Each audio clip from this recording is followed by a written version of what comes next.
Evangelio según San Marcos. En aquel tiempo Jesús atravesó de nuevo a la otra orilla, se le reunió mucha gente a su alrededor y se quedó junto al lago. Se acercó un jefe de la sinagoga que llamaba Jairo, y al verlo se echó a sus pies rogándose con insistencia: mi niña está en las últimas, ve por las manos sobre ella para que se cure y viva. Jesús se fue con él, acompañado de mucha gente que lo apejugaba.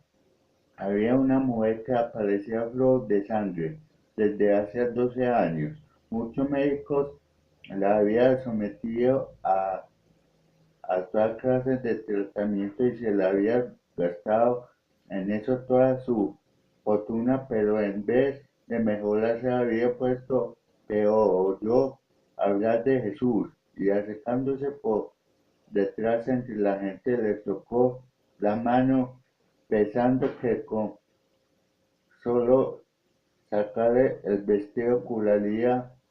Inmediatamente se secó la fuente de su hemorroides y notó que su cuerpo estaba curado. Jesús, notando que había salido fuerza de él, se volvió enseguida en medio de la gente preguntando: ¿Quién me ha, quién me ha tocado el manto? Los discípulos le contestaron: ¿Ves cómo te apeduja la gente y preguntas quién me ha tocado? Él seguía mirando alrededor para ver quién había sido. La mujer se acercó asustada y temblorosa.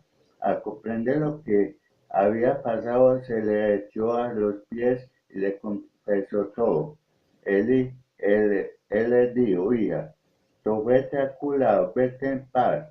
Y con salud todavía está hablando cuando llegaron de casa de jefes de la sinagoga para decirle: tu hija se ha muerto, ¿para qué molestar más el maestro?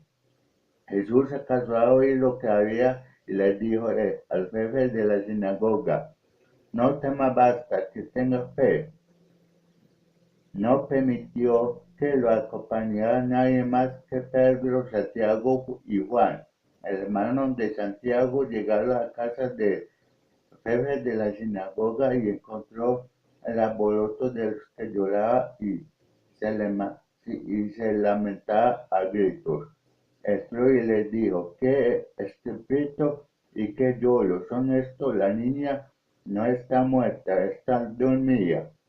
Se reía de él, pero él los echó fuera a todos con el padre y la madre de la niña, y su acompañante entró en donde estaba la niña, la cogió de la mano y le dijo: Talita Kimi, que significa contigo hablo, niña, levántate.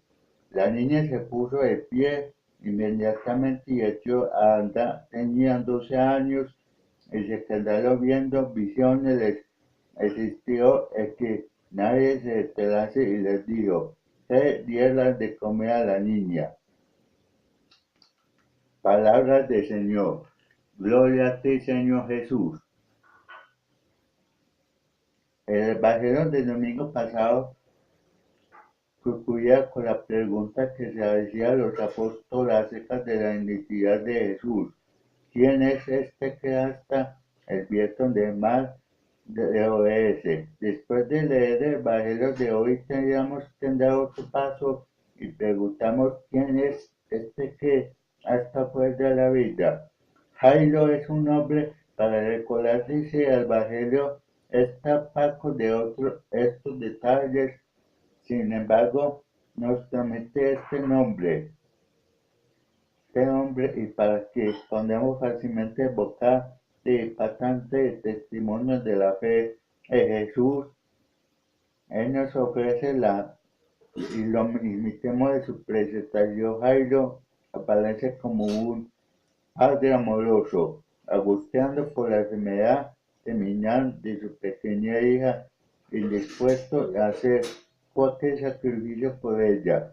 Llega uno de los jefes de la sinagoga llamado Jairo y ve a Jesús cae a sus pies y le explica con insistencia, diciendo: mi hija está a punto de morir, ve y pon tus manos sobre ella para que se salve y viva.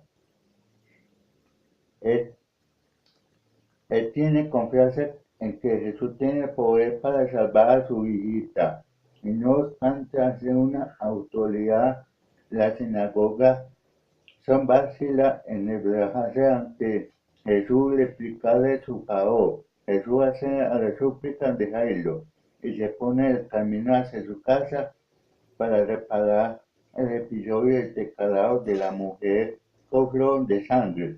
El Evangelio destaca esta circunstancia, lo seguía un gran gentío que le oprimía. El episodio de la mujer que subía flor de sangre también existía sobre ella, es anónima, pero es la única que mereció ser llamada por Jesús. Hija, hija, tu fe te ha salvado.